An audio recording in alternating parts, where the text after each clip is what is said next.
Hello, this is Ernest Burley Jr., your certified financial planner, your chartered financial consultant, your NFLPA registered player financial advisor, your investment advisor representative. I hold the Series 6, 63, and 7, which allow me to offer securities products to clients across the country. And also your author of 2 books on money management easy as 1, 2, 3, and money management from grade school to grad school. These books are being used throughout the country in various states, various organizations, and individuals are using those principles, those books to teach financial planning principles, insurance principles, and money management principles to children, youth, and adults.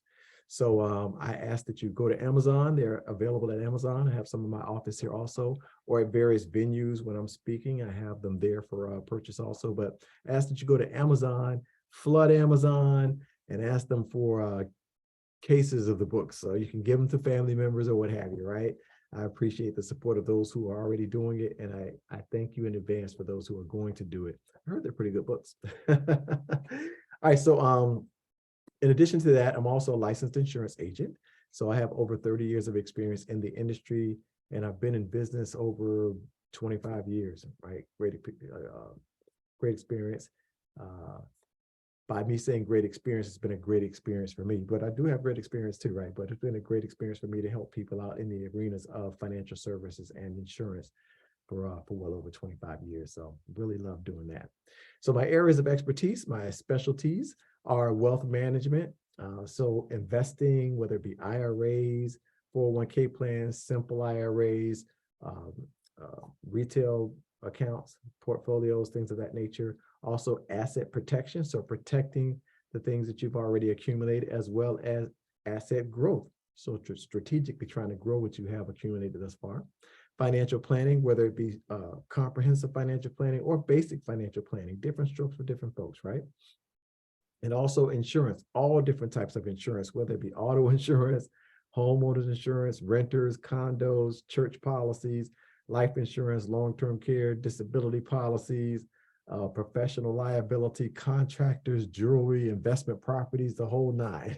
So different types of insurance plans to protect your assets, right? To protect your assets and your lifestyle. That's what insurance is. It's your PAL, P-A-L, protects assets and lifestyle. I have that in this book. I think I have it in the other book too. I like acronyms, so that's one of my big acronyms there.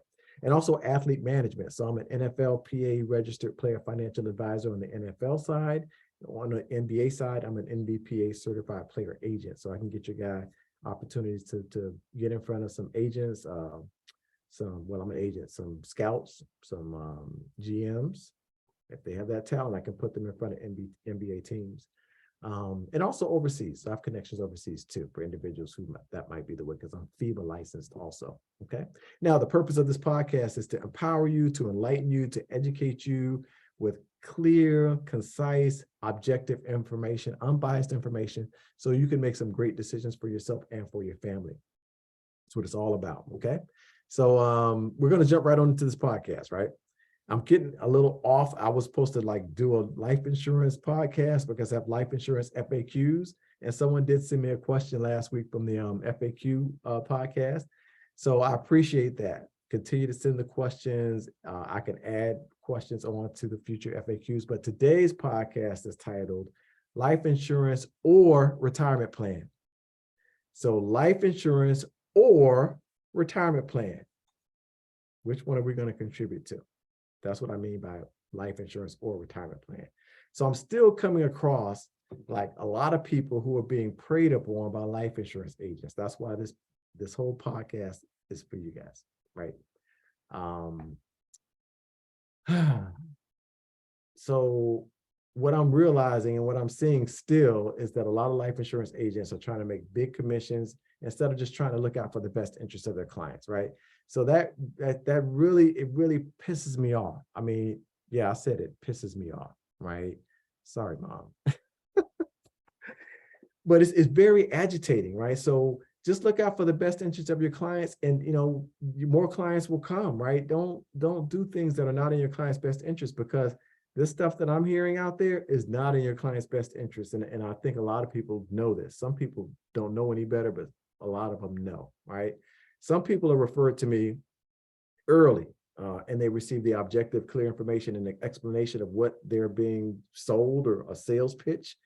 And they get the information, they can see, oh yeah, this is what it is. And they can make an objective, informed decision about it, as opposed to the sales pitch stuff coming at them. And it sounds sweet, sounds good, sounds great. But when you step back and someone is explaining to you exactly what that means, then you're really informed instead of sold. You want to be informed and educated on something, not sold, right? You sell yourself. Say, okay, yeah, that's something that's good for me and my family.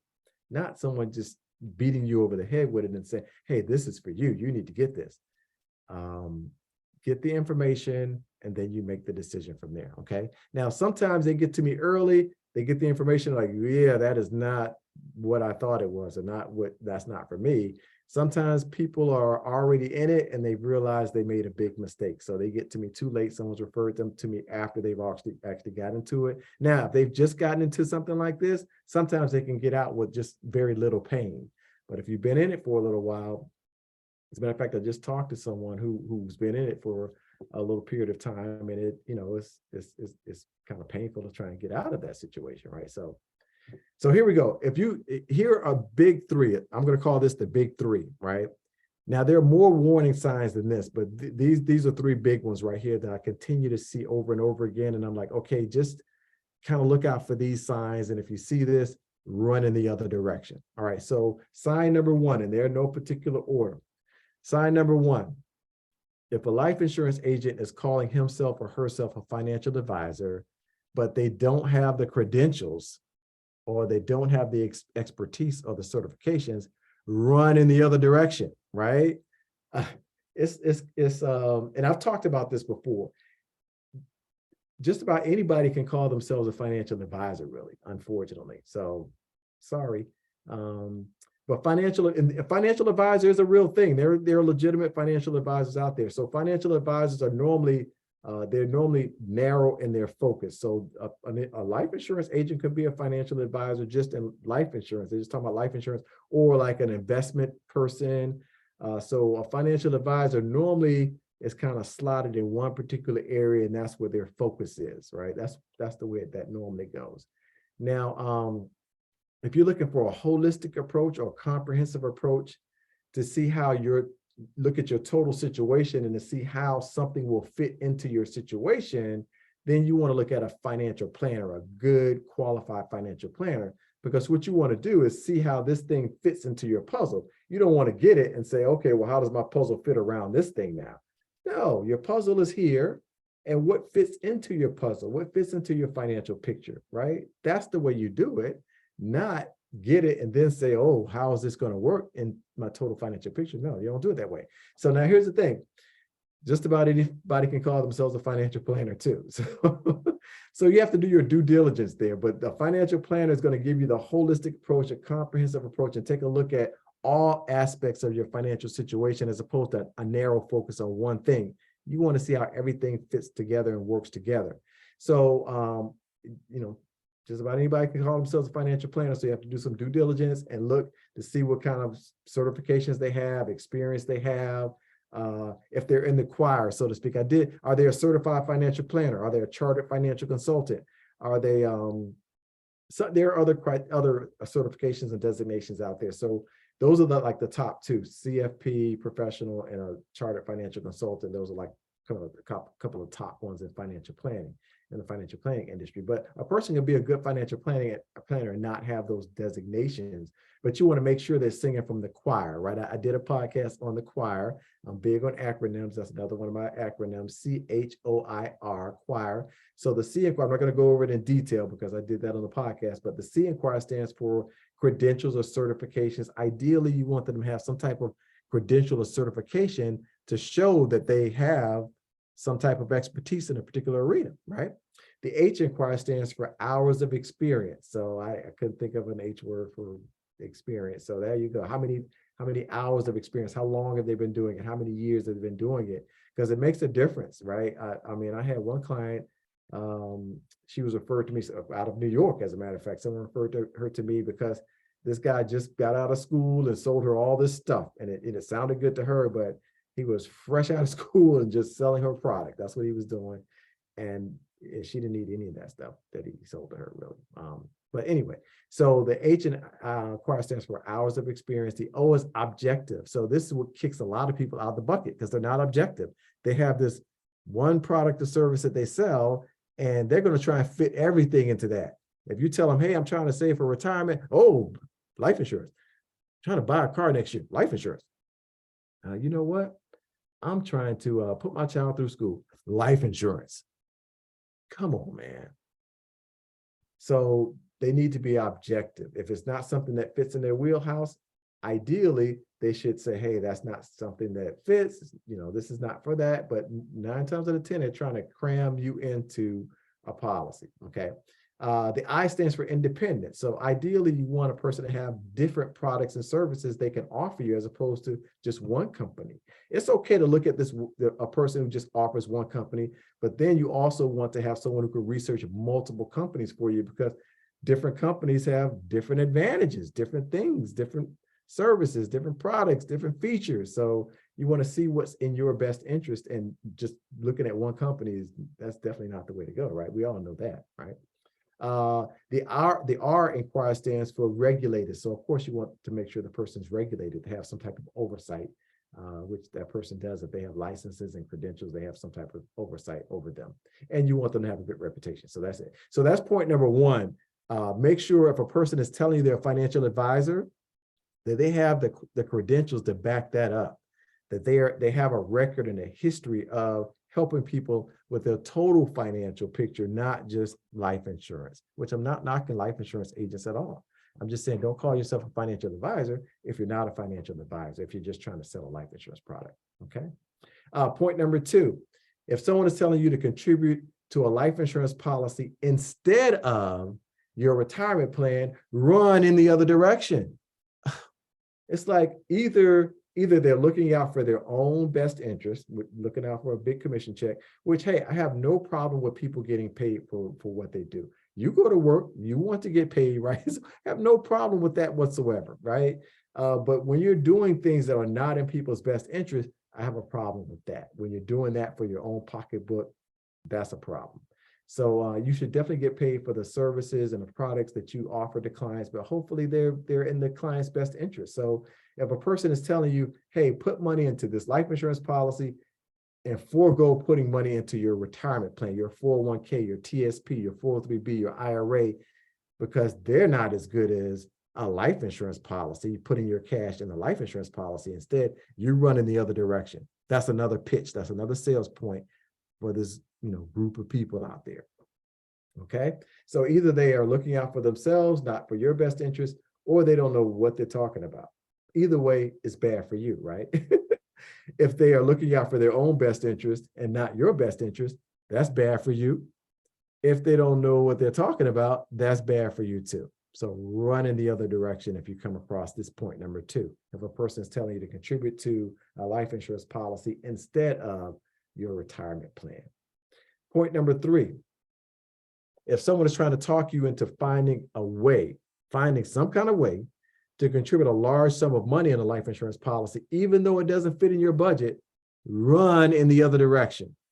Because obviously they're not looking out for your best interests. They're trying to cram this down your throat when you can't afford it. And like I said, this podcast came up because I've run across just a couple. I forgot to mention, please check out my calendar.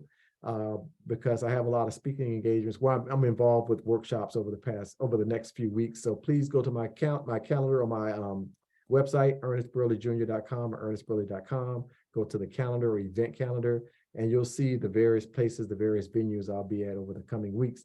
And I'd love to, just answer your questions right there in person. I'd love to meet you. That'd be great. Hey, I have my books there. Normally you can buy a book.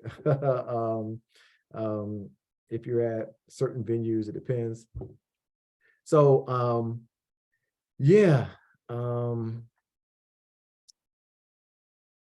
I forgot where I was. No, here we go. So running the other way, obviously they're looking out for their own best interest if they're trying to get you to put a whole lot of money into those products, right? So if it's $1,000 a month, that seems like that's their I hear this quite often where someone is saying someone was talking to them and they said, to put in $1,000 a month into the plan. I'm like, and they're like, there's no way. They're like, if I could afford that, I wouldn't be talking to them. That's what they normally say. And then they'll bump it down to like maybe $400 or $500 or $600 a month. That's like their little sweet spot, $500 to $600 a month. I'm like, why, if they're trying to cram something down your throat that you cannot afford, obviously they're not looking out for your best interest. So run in the other direction. That is a telltale sign of this, this group of individuals that are trying to just sell product and get a big commission check. You need to run, Forrest, run. Okay. Please run, Forrest, run. Yeah, it's I need to check my blood pressure because my blood pressure is going up talking about this. It's very agitating to me. I'm like, what in the world? So yes, be very diligent. Don't let people talk into stuff that is not in your best interest. Okay. All right. So that's it. That's it for today's podcast. I'm going to stop talking. So those are my 3 big points on this podcast: life insurance or retirement plan. First, if the person's calling themselves a financial advisor, if it's a life insurance agent calling him or herself a financial advisor, and they really aren't a financial advisor because they have no credentials, no experience, they're not objective, they're not independent, they're not regulated in that industry. They don't have a history of providing comprehensive or holistic financial planning to let you know how something fits into your plan, as opposed to selling you something and you're trying to fit something around what they sold you. Run in the other direction if they're saying a financial advisor, but they're really not financial advisors. Number 2, if they're trying to get you to contribute to a life insurance policy instead of your retirement plan, run, right? And number 3, if they're trying to get you to find a way to contribute a large sum of money, even though it doesn't fit into your budget, run the other direction. Those are like 3 telltale signs that I've seen come up with these scenarios. So please, please, please don't do it. All right. I'm doing this for you. I'm doing this for you because it really gets on my last nerve when I hear stuff like that happening, and it happens. It's still happening. So that's what I'm saying. Okay. All right. So that's it. Hey, I thank you guys for listening to my podcast every week. I really appreciate it. I ask that you forward my podcast to others, your friends, your family members, your church members, your coworkers, your employers, everyone all across the globe, and ask them to do the same. Subscribe first. Say, hey, go check out this guy's podcast. All my podcasts are on YouTube, so go to my YouTube channel. It's just my name, Ernest Burley Jr. And subscribe first. So all of you guys subscribe first, and then just click around in there and see what may be of interest to you, because I talk about a wide array of topics, just a wide array of topics, everything from real estate to infinite banking to whether you should buy a car or lease a car, whether you should buy a home or should you still be renting, how to increase your credit score, how to become an entrepreneur, and things that help entrepreneurs, a whole wide array of topics on there. Okay, so please subscribe, forward the channel to others, and click around in there to see what may be of interest to you. If you want to reach out to me and contact me, I'm very easy to contact. You can email me. My email address is ernest@ernestburleyjr.com. So that's my first name at my full name.com. Or you can contact me through my website. My website is ernestburley.com or ernestburleyjr.com, whichever you choose. And you can contact me. I have a lot of videos, a lot of great information on my website also. So hopefully you get some good information from there. But you can contact me from my website and I'll reach back out to you very easily. Or you can call my firm. Phone number to my firm is 301-262-2600. And I'd be more than happy to speak with you. Okay, so that's it. I appreciate y'all tuning in. Hopefully I'll see you at one of the venues in the coming weeks, right? So I'll be talking about, various things at various venues, but hopefully I'll see you there. Okay, so now I have to go over my disclaimer, since I talked about being an investment advisor representative and certified financial planner and all this other kind of good stuff, right? So here we go. Burley Insurance and Financial Services, Inc., 13621 Annapolis Road in Bowie, Maryland, 20720. That's where my firm is located, in Bowie, Maryland, but I have clients all over the country, from the north to the south, from the east to the west. And I love being able to facilitate, clients all across the country too. That's awesome sauce, right? Awesome sauce. Securities and investment advisory services offered through Next Financial Group, Inc., member FINRA and SIPC. Burley Insurance and Financial Services, Inc. is not an affiliate of Next Financial Group, Inc. This material is not intended as an offer or solicitation for the purchase or sale of any security or other financial instrument. Past performance does not guarantee future performance. All the views expressed are those of Ernest Burley Jr., moi, and Burley Insurance and Financial Services, and not those of Next Financial Group Incorporated. Next Financial Group Inc. does not provide tax advice. And that's it for today's podcast. Hopefully you got something out of it. And please, please just do your due diligence out there. I'm saying this for you. Hey, it doesn't benefit me. This is your pocketbook I'm trying to protect. Okay. Make sure things fit into your plan and don't have people fitting their stuff into your plan that doesn't fit right. Okay. Hey, y'all take care out there. Until next time, y'all be safe. Okay.